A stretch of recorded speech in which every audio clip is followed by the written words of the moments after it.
Hello everyone, welcome to Achievers Academy. मेरा नाम है सोनू एंड आज की क्लास में हम एस्टेट टीजीटी साइंस 2023 का पेपर डिस्कस करेंगे, जिसमें फिजिक्स पोर्शन को कम्प्लीटली सोल्व करेंगे। अगर हम इस पेपर को देखें तो हमारे फिजिक्स पोर्शन से 18 क्वेश्चंस पूछे गए हैं। इन क्वेश्चंस का आपका लेवल है वो 9th एंड 10th का रहा है। इसमें कुछ क्वेश्चंस होंगे जिसमें 11th और 12th का बिल्कुल ही बेसिक लेवल है। तो शुरुआत करते हैं अपने फर्स्ट क्वेश्चन से। देखिए,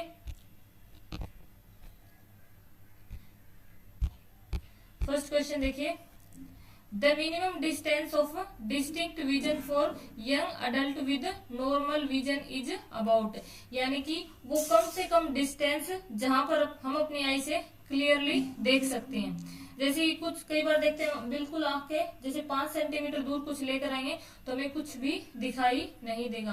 तो इसने पूछा है मिनिमम डिस्टेंस जहां पर हम क्लियरली देख सकते हैं, तो वो अपनी आई के लिए रहती है 25 सेंटीमीटर। तो डायरेक्ट और बिल्कुल आसान क्वेश्चन है। इसका आंसर है ऑप्शन 2, 25 सेंटीमीटर। नेक्स्ट वन देखिए, क्वेश्चन पढ़िए। If the amplitude of loudness of sound becomes twice, यानी कि एम्पलीट्यूड क्या हो जाता है आपका twice, then loudness increase by a factor of, यानी कि उस टाइम आपकी लाउडनेस पर क्या इफेक्ट पड़ेगा। तो हमें इसमें लाउडनेस और एम्पलीट्यूड के बीच रिलेशन पता होना चाहिए। तो क्या रिलेशन रहता है, loudness of sound, loudness of sound क्या रहती है, डायरेक्टली प्रोपोर्शनल रहती है एम्पलीट्यूड के स्क्वायर के।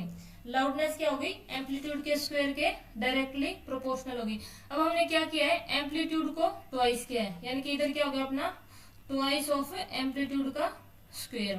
तो यहां से हम देखेंगे कि जो लाउडनेस है एम्पलीट्यूड के ट्वाइस करने से क्या हो जाएगी, 4 टाइम हो जाएगी। ठीक है, क्या हो जाएगी, 4 टाइम हो जाएगी। तो इसका राइट आंसर क्या हो जाएगा, ऑप्शन 2, 4 टाइम्स। नेक्स्ट वन देखिए,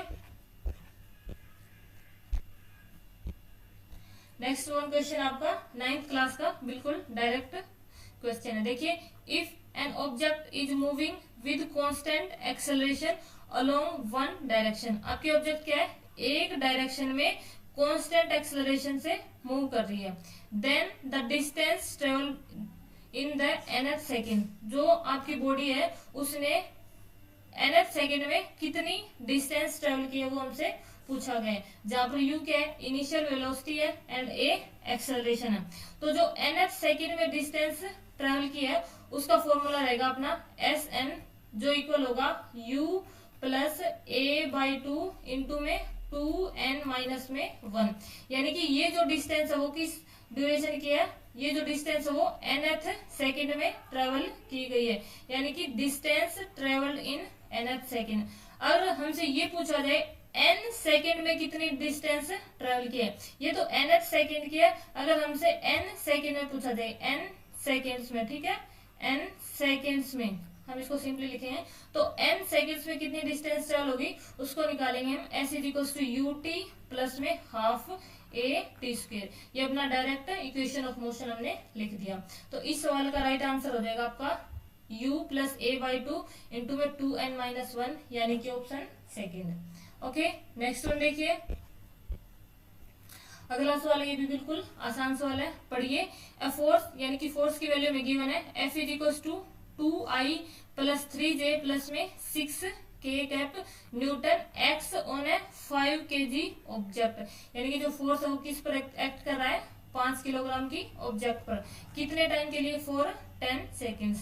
then the change in velocity of object will be, हमें निकालना क्या है, चेंज इन वेलोसिटी, यानी कि डेल वी हमें फाइंड करना है। तो देखिए, जो फोर्स दे रखा है उसको हम एम्पलीट्यूड में फाइंड करेंगे। तो फोर्स क्या हो जाएगा अपना, एफ को हम ऐसे फाइंड करेंगे तो ये हो जाएगा अपना 2 का स्क्वायर प्लस में 3 स्क्वायर प्लस में 6 स्क्वायर एंड इसका क्या करेंगे, स्क्वायर रूट। तो यहाँ से अपने पास फोर्स की वैल्यू कितनी आ जाएगी, 2 स्क्वायर 4 प्लस में 9 प्लस में 36, इसका सम करेंगे तो जो 49 और इसको बाहर निकालेंगे तो क्या हो जाएगा 7 न्यूटन। फोर्स आ गया अपने पास। फोर्स की फॉर्मूला क्या रहता है अपना, फोर्स रहता है अपना मास इंटू में एक्सेलरेशन। अगर हम इसको मतलब चेंज की टर्म्स में निकाले, एक्सेलरेशन क्या होगा, change in velocity with respect to time, तो ये हो जाएगा m, इधर आ जाएगा डेल v अपॉन में डेल t। ओके, अब यहाँ पर वैल्यू पुट कीजिए। जैसे हम यहाँ पर वैल्यू रखेंगे तो फोर्स कितना अपना 7 न्यूटन, मास कितना है चेक कीजिए, मास है 5 kg, तो इधर आ जाएगा 5 kg। वेलोसिटी हमें क्या करनी है, फाइंड करना है, चेंज इन वेलोसिटी। टाइम कितना गिवन है, टाइम गिवन है 10 सेकेंड, तो टाइम रखिए यहाँ पर 10 सेकेंड्स। तो इसकी यहाँ से कैलकुलेशन करेंगे तो डेल वी, यहाँ से इसको क्या करेंगे 5, इधर से 2, और डेल वी की वैल्यू आ जाएगी 14 मीटर पर सेकेंड, जो कि आपका राइट आंसर है ऑप्शन सेकेंड। ओके, बिल्कुल ही डायरेक्ट सवाल है जिसका सही आंसर है ऑप्शन सेकेंड। नेक्स्ट वन देखिए, बिल्कुल भी मतलब टाइम लेने वाले सवाल नहीं है, बिल्कुल ही आसान, 1 से 2, 2 से 3 लाइन में सोल्व होने वाले क्वेश्चन है। क्वेश्चन पढ़िए 111, ए बल्ब ऑफ 210 वोट, यानी कि हमें क्या गिवन है, पावर दे रखी है 210 vote, will produce heat in calorie with in 5 minute, यानी कि हमें कैलकुलेट क्या करनी है, हीट प्रोड्यूस्ड किस में, कैलोरी में। ठीक है, यूनिट का ध्यान रखिएगा, कैलोरी में फाइंड करनी है। कितने टाइम में, 5 मिनट है, ये इसको क्या बोल सकते हैं, 5 को मल्टीप्लाई करेंगे 60 से, तो 300 सेकेंड्स में कितने हीट प्रोड्यूस होगी वो हमें फाइंड करना है। और रिलेशन गिवन है 4.2 joule is equals to 1 calorie. तो हमें पता है हीट प्रोड्यूस का फॉर्मूला क्या रहता है, H is equals to I square R T, ये किस में रहता है अपना फॉर्मूला, जूल में रहेगा। इसको हम क्या लिख सकते हैं, हीट आई स्क्वेयर आर क्या जाएगा अपना पावर, तो पावर इंटू में टाइम, ये अपना फॉर्मूला रहेगा जूल में। अगर इसको हम कैलोरी में निकालें, पावर इंटू टाइम डिवाइड कर किससे कर देंगे, 4.2 से कर दिया, 4.2 से डिवाइड, तो फॉर्मूले में वैल्यू रखिए h, पावर कितनी अपनी 210, टाइम कितना है 300 सेकेंड, डिवाइड करेंगे हम 4.2 से। ठीक है, तो इसको डिवाइड करके 16 आउट करेंगे तो ये अपना आंसर आएगा 15,000 कैलोरी।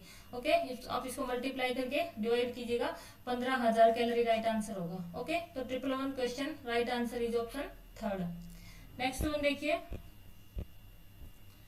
सवाल पढ़िए, the distance travelled by a particle varies with time as, यानी कि डिस्टेंस ट्रेवल किए एक पार्टिकल ने, उसका वेरिएशन टाइम के साथ क्या है, s is equals to 1.2 t square metre, distance ऐसे आपकी मीटर में है और ये रिलेशन हमें गिवन है। फाइंड क्या करना है, बिल्कुल ही आसान सवाल है, एवरेज स्पीड हमें कैलकुलेट करनी है, किस ड्यूरेशन में, टाइम इंटरवल दे रखा है 0 से 10 सेकेंड का। तो हमें पता है एवरेज स्पीड क्या रहती है, यहाँ लिखते हैं हम एवरेज स्पीड को लिख लेते हैं हम v से, तो v एवरेज ये रहेगी अपने, इधर क्या आएगा, जितने इसने मतलब डिस्टेंस ट्रेवल किया है, तो इधर क्या आ जाएगी टोटल डिस्टेंस, नीचे क्या आ जाएगा, ऊपर आ जाएगी डिस्टेंस ट्रेवल्ड, और नीचे क्या आ जाएगा, टाइम टेकन, इधर आ जाएगा अपना टाइम टेकन। अब देखिए सर डिस्टेंस कितनी ट्रेवल की, ये निकालेंगे हम, डिस्टेंस ट्रेवल निकालेंगे, इसकी फाइनल पोजीशन, यानी कि फाइनल पोजीशन लिखेंगे हम पहले, फाइनल पोजीशन माइनस में क्या करेंगे, माइनस में इनिशियल पोजीशन, क्या लिखेंगे, इनिशियल पोजीशन, तो यहाँ से अपने पास क्या आ जाएगी, distance travelled. Okay, initial position, तो फाइनल पोजीशन क्या होगी, यहाँ से निकालिए 1.2, फाइनल पोजीशन में टाइम कितना हो जाएगा 10 सेकेंड, तो इधर क्या आ जाएगा 10 का स्क्वायर, इनिशियल पोजीशन में टाइम क्या होगा 0 सेकेंड, तो 1.2 इंटू में 0 का स्क्वायर, यहाँ से इसकी कैलकुलेशन करेंगे तो क्या हो जाएगा 1.2 इंटू में 100 माइनस में 0, तो ये क्या आ जाएगा अपने पास इधर 120 मीटर। ओके, तो यहाँ से हम एवरेज स्पीड निकालेंगे, तो v एवरेज क्या आ जाएगी अपने पास, ऊपर आया 120 मीटर, टाइम कितना अपना 0 से 10 सेकेंड, यानी कि 10 सेकेंड, तो ऐसे स्पीड क्या आ गई 12 मीटर पर सेकेंड। देखिए कौन सा ऑप्शन है, ऑप्शन 4 आपका राइट आंसर है। ओके, तो ये अपना 112 नंबर क्वेश्चन हो गया। नेक्स्ट देखिए, which is the correct option in the following, तो ये में 4 ऑप्शन दे रखे हैं और किससे रिलेटेड है, फ्रिक्शन से रिलेटेड है।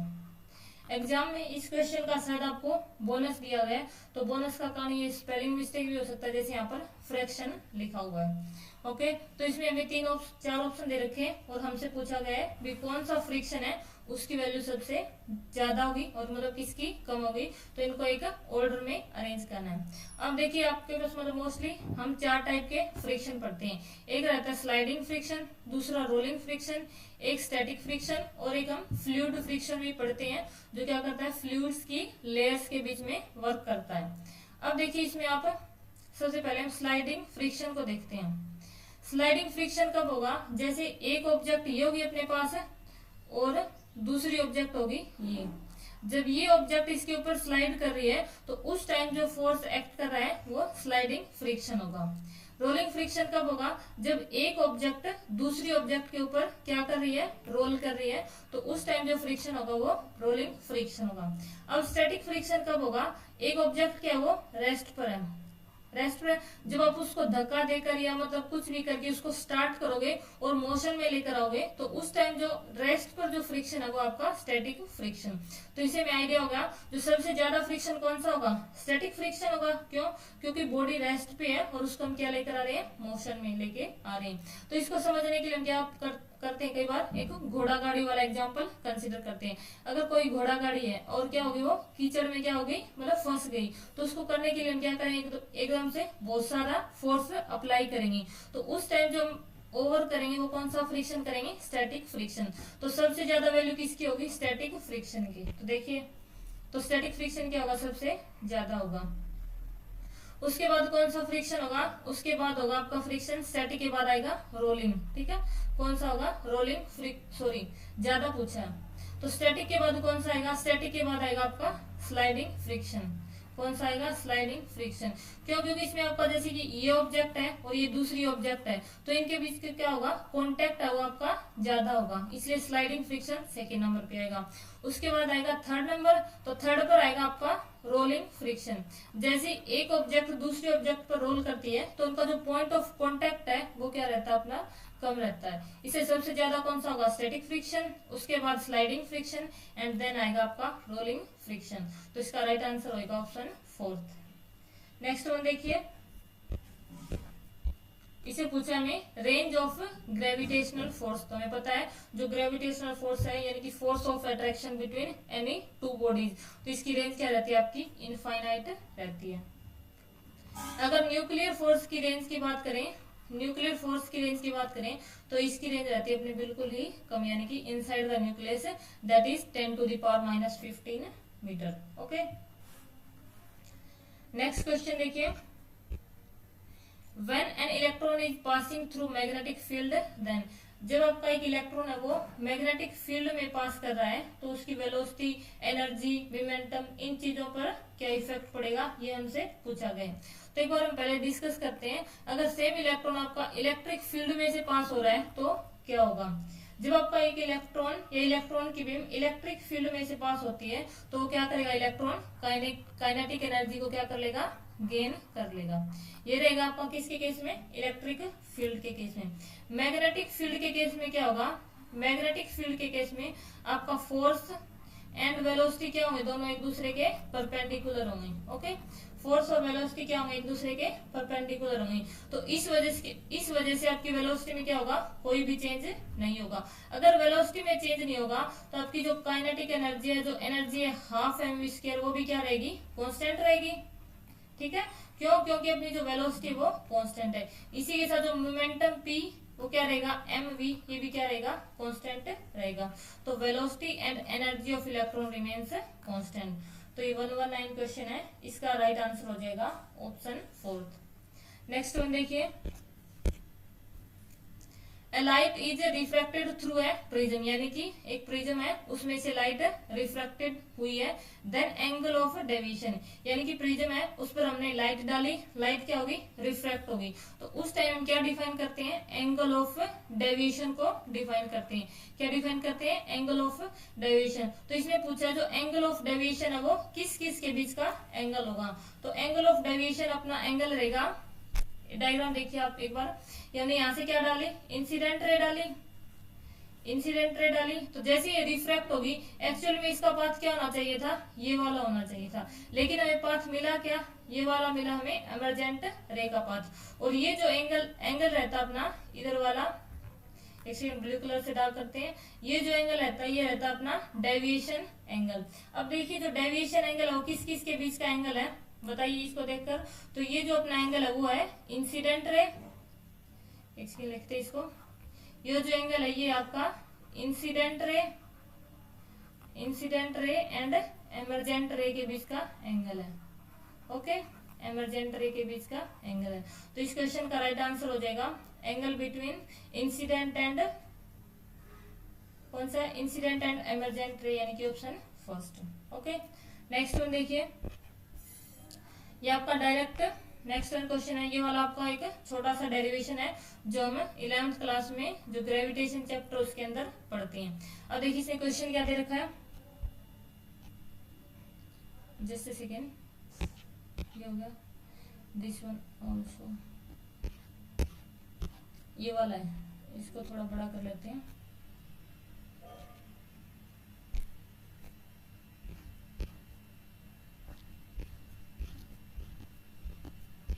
प्लीज वेट,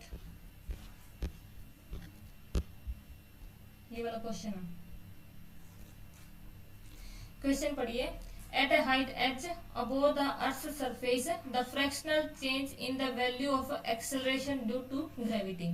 यानी कि इसने क्या पूछा है, अर्थ के सरफेस, जैसे कि अपनी अर्थ है, अगर इसके सरफेस से हम h हाइट ऊपर जाते हैं, जैसे कि अपनी हाइट h है, तो अपना जो एक्सेलरेशन ड्यू टू ग्रेविटी है वो क्या होगा, चेंज होगा। तो उसमें जो फ्रैक्शनल चेंज आया है वो इन्होंने पूछा है। तो इसका अगर हम क्वेश्चन डायरेक्टली करना चाहें तो इसका आंसर रहता है अपना 2h में r। और जैसे हम 11th क्लास में ग्रेविटेशन चैप्टर पढ़ते हैं तो इसका कंप्लीट डेरिवेशन करते हैं। ओके, तो आपकी सुविधा के लिए जो ग्रेविटेशन वाला चैप्टर उसका ये डेरिवेशन यहाँ अटैच किया गया है, आप सिंपली चेक कर सकते हो। एक बार इसको हम देख लेते हैं। जैसे ये कि अपनी अर्थ है, इसकी रेडियस क्या है r एंड ये हाइट h, इसके ऊपर हमसे एक्सेलरेशन ड्यू टू ग्रेविटी पूछा है। तो हमने सरफेस पर एक्सेलरेशन ड्यू टू ग्रेविटी लिया है g एंड हाइट h पर लिया है g डैश। इन्होंने क्या पूछा है, फ्रैक्शनल चेंज, यानी कि इसमें हम क्या कैलकुलेट करेंगे, g डैश अपॉन में g, इसकी हम क्या करेंगे, वैल्यू कैलकुलेट करेंगे एंड इसका रिलेशन फाइंड करेंगे, जिसकी वैल्यू क्या आएगी अपनी 2h अपॉन में r आएगी।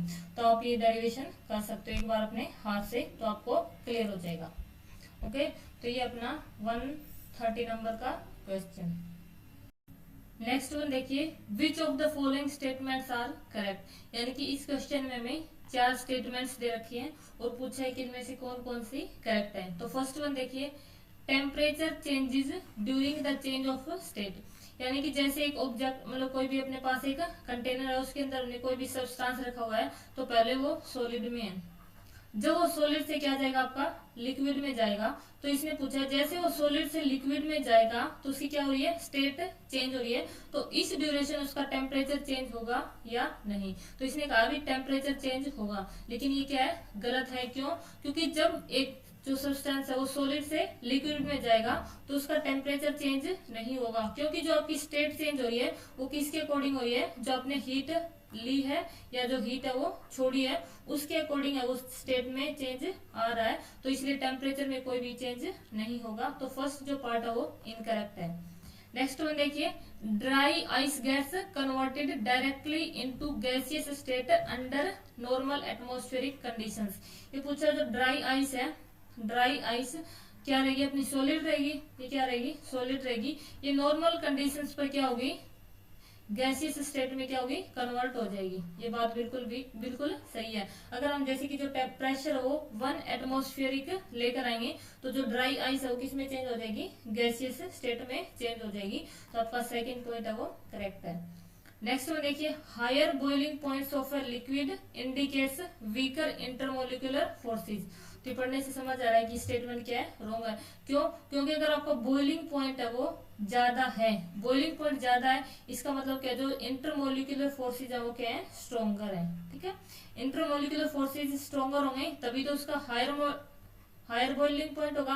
अगर आपका जो फोर्स है वो कम है, वीकर है, तब आपका बॉइलिंग पॉइंट है वो क्या होगा, कम होगा। इसके लिए हम बहुत सारे सब्सटेंस है जो केमिस्ट्री में पढ़ते हैं उनको देख सकते हैं। जैसे कुछ सब्सटेंस होंगे, हम उनको हथेली पर रखेंगे तो क्या हो जाएंगे, मेल्ट हो जाएंगे। इसका मतलब क्या है, उनमें जो इंटरमोलिकुलर फोर्सेज है वो क्या है, वीक है। नेक्स्ट वन देखिए, तो ये स्टेटमेंट क्या है, रॉन्ग है। Latent heat of vaporisation is generally higher than the latent heat of fusion for a substance. ये बात समझिए, जैसे कि कोई भी गैसियस सब्सटेंस लेते हैं तो उसमें जो पार्टिकल्स हैं उनके बीच क्या डिस्टेंस बहुत ज्यादा है, तो फोर्सेज क्या उनके बीच में वीकर है, तो उसकी जो लेटेंट हीट ऑफ वेपोराइजेशन क्या होगी, ऑब्वियस सी बात है वो क्या होगी, ज्यादा होगी। इससे जो फोर्थ स्टेटमेंट है वो क्या है, करेक्ट है। तो अपना जो क्वेश्चन है इसमें सेकेंड स्टेटमेंट राइट है एंड फोर्थ वन राइट है। तो ऑप्शन देखिए, तो इस अकॉर्डिंग अपना जो करेक्ट ऑप्शन है वो ऑप्शन सेकंड है। ओके, तो इसके लिए आप क्या कर सकते हैं, फर्स्ट आपका डायरेक्टली हो रहा है, सेकंड भी आपका डायरेक्टली हो रहा है, एंड थर्ड वन क्या है, इनकरेक्ट है, एंड फोर्थ वन में क्या है, जो पार्टिकल्स है गैसेस के वो क्या होंगे, गैसेस के काफी दूर होंगे, इसलिए जो लेटेंट हीट ऑफ वेपोराइजेशन है वो क्या होगी, ज्यादा होगी। नेक्स्ट क्वेश्चन देखिए, in which the following mirror is use as rear view in vehicle. ये तो जो सवाल है 10th क्लास के स्टूडेंट को भी आता मिलेगा। इसके अंदर हम कॉन्वेक्स मिरर का यूज करेंगे क्योंकि उसमें हमें क्या मिलेगा, वाइडर व्यू मिलेगा, यानी कि काफी सारा एरिया में दिखाई देगा। इमेज है वो क्या होगी, सीधी मिलेगी, यानी कि जो इमेज होगी वो इरेक्ट मिलेगी, इरेक्ट, और क्या होगी, वर्चुअल होगी, एंड वाइडर व्यू हमें देखने को मिलेगा, एंड इमेज क्या होगी, स्मॉल साइज की होगी। इसलिए हम क्या कौन सा मिरर यूज करेंगे, कॉन्वेक्स मिरर। तो 134th क्वेश्चन का right answer option first. Next one देखिए, a block of mass 5 kg is kept on a table top, यानी कि एक बॉक्स है जिसका मास 5 kg है, उसको हमने एक टेबल पर रखा है। If block have length 10 centimetre, breadth 20 centimeter, height 40 centimeter, then pressure exerted by block of mass 5 kg on table top is, यानी कि अपने पास क्या एक टेबल है, मान लीजिए टेबल है, इसके ऊपर हमने क्या रखा हुआ है, एक ब्लॉक रखा हुआ है, ये ब्लॉक है, इसका मास कितना है, इसको मतलब टच कर रहा है, ये मास कितना है इसका 5 kg है, लेंथ कितनी है 10 सेंटीमीटर है, 10 सेंटीमीटर को हम क्या लिख सकते हैं, 10/100 मीटर, और इसी के आगे है ब्रेड्थ अपनी 20 सेंटीमीटर या 20/100 मीटर, और क्या गिवन है, हाइट है 40 सेंटीमीटर या 40/100 मीटर। ये हमें डेटा गिवन है। पूछा क्या इसने, जो प्रेशर एग्जर्ट किया जा रहा है वो, तो प्रेशर के अपना प्रेशर का फॉर्मूला रहता है फोर्स अपॉन में एरिया, फोर्स अपॉन में एरिया। तो फोर्स निकालेंगे, फोर्स क्या होगा अपना मास इनटू में एक्सेलरेशन, यहाँ पर एक्सेलरेशन क्या होगा, एक्सेलरेशन ड्यू टू ग्रेविटी होगा, तो जिसकी वैल्यू दे रखी है हमें 9.8, तो मास इनटू में एक्सेलरेशन करेंगे, नीचे आ जाएगा अपना एरिया, एरिया यानी कि लेंथ इनटू में ब्रेड्थ हो जाएगा। तो मास कितना है, मास है 5 kg, एरिया कितना है, सॉरी एक्सेलरेशन कितना है 9.8 मीटर पर सेकेंड स्क्वायर, लेंथ कितनी है, लेंथ आपकी 1/10, और ब्रेड्थ कितनी है 2/10। अब क्या करेंगे, इसको हम जो कैलकुलेशन है उसको सोल्व आउट करेंगे, तो सोल्व आउट करने के बाद अपने पास जो प्रेशर है उसकी वैल्यू आएगी 2450 न्यूटन पर मीटर स्क्वायर। तो अभी जो मल्टीप्लीकेशन डिवीजन है आप ये कीजिएगा, तो आपको जो करेक्ट आंसर है वो ऑप्शन सेकेंड मिलेगा। तो question number 137, right answer is option second. Next one देखिए, ये भी आसान सा सवाल है। A porter lifts a luggage of 15 kg from ground and puts it on his head 2 metre above the ground, यानी कि एक जो पोर्टर है वो क्या करता है 15 kg का लगेज उठा रहा है और 2 मीटर अबव ग्राउंड से अपने सिर पर रखता है। पूछा क्या है, the work done by the porter on the luggage, यानी कि उसने जो वर्क डन किया है वो पूछा है। एक्सेलरेशन ड्यू टू ग्रेविटी की वैल्यू दे रखी है हमें 10 मीटर पर सेकेंड स्क्वायर।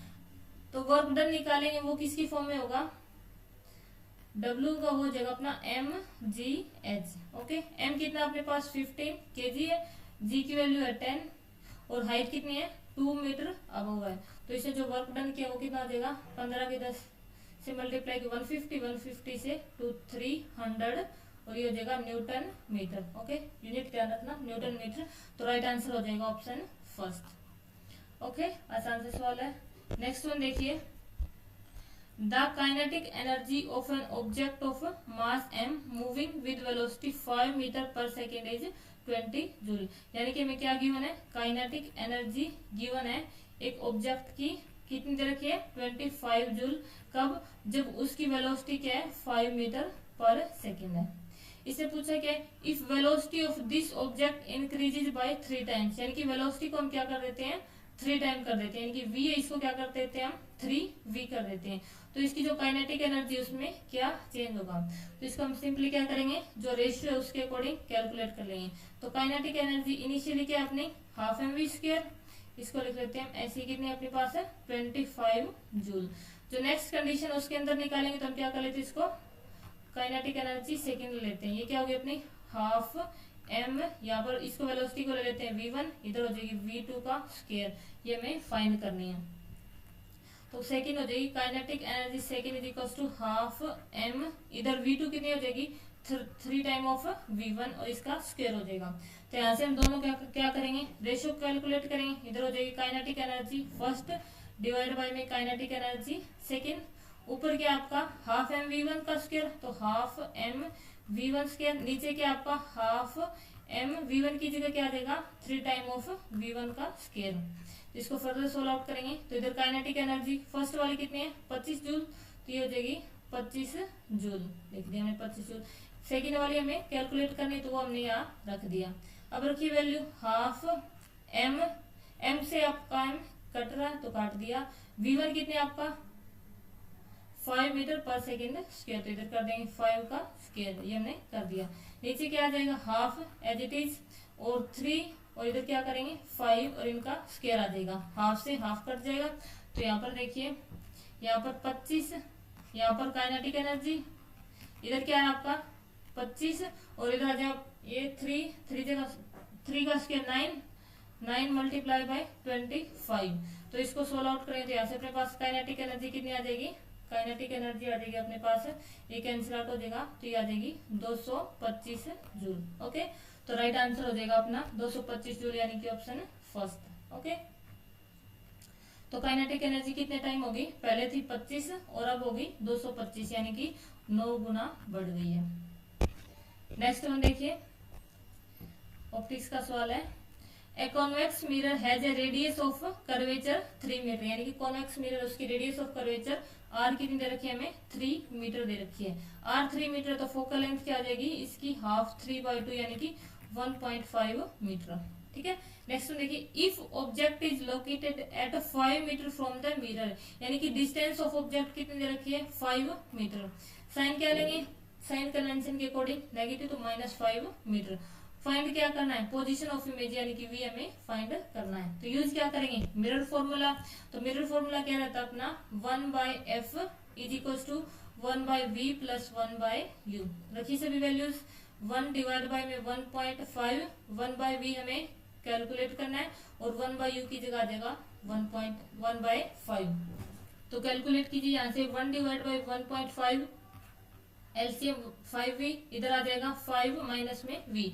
अब इसको जब आप सोल्व आउट करोगे तो यहाँ से जो आपकी v की वैल्यू आ जाएगी, यानी कि डिस्टेंस ऑफ इमेज वो निकल कर आएगी 1.15 मीटर, और साइन क्या रहेगा प्लस का। तो राइट आंसर हो जाएगा आपका ऑप्शन फोर्थ। ओके, सिंपल सा सवाल है, सिंपली हमें क्या करना है फॉर्मूला यूज करना है 1/f is equal to 1/v plus में 1/u, u का साइन आएगा आपका नेगेटिव। नेक्स्ट वन देखिए, I think this is the last question of today's class. Question read कीजिए, light enters from air to glass, कहाँ जा रही है लाइट एयर से ग्लास में, हैविंग रिफ्रैक्टिव इंडेक्स 1.50, यानी कि रिफ्रैक्टिव इंडेक्स कितना है 1.50। If the speed of light in vacuum is 3 cross 10⁸ metre पर सेकेंड, यानी कि speed of light in vacuum है 3 क्रॉस 10⁸ मीटर पर सेकेंड। फाइंड क्या करना है हमें, speed of light in glass, यानी कि स्पीड ऑफ लाइट ग्लास में फाइंड करनी है। तो क्या करेंगे, हमें पता है जो रिफ्रैक्टिव इंडेक्स है वो रहता है रेशियो किसका, स्पीड ऑफ लाइट किसमें, speed of light in vacuum, speed of light in vacuum, इसको डिनोट करते हैं हम सी से, डिवाइड में क्या आ जाएगा स्पीड ऑफ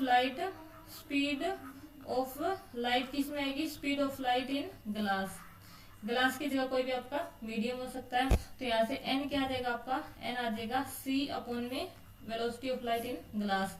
तो n की वैल्यू कितनी है 1.5, c कितना है 3 क्रॉस में 10⁸ मीटर पर सेकेंड। हमें फाइंड क्या करना है vg। तो इसको कैलकुलेट करेंगे तो यहाँ से vg की वैल्यू आ जाएगी 3 क्रॉस 10⁸ मीटर पर सेकेंड। यहाँ क्या आ जाएगा डिवाइड में 1.5, तो 1.5 कट किया तो 2, तो यहाँ से vg की वैल्यू आ गई आपकी 2 क्रॉस 10⁸ मीटर पर सेकेंड। देखिए मिला कुछ नहीं मिला, राइट आंसर ऑप्शन में अवेलेबल नहीं है। तो इस क्वेश्चन का आपका आंसर की में स्टार मार्क आया था, यानी कि आपको इस क्वेश्चन का 1 मार्क मिला था। तो इसका आंसर आता आपका 2 क्रॉस 10⁸ मीटर पर सेकेंड। तो ये थी अपनी आज की क्लास, जिसमें हमने 2023 के पेपर का सॉल्यूशन डिस्कस किया है, जिसमें थे 18 सवाल जो कि थे बिल्कुल आसान, होने हमने आसानी से सोल्व कर लिए। तो आप ये क्वेश्चन एक बार करके देखिएगा, मोस्टली आपके निकल जाएंगे।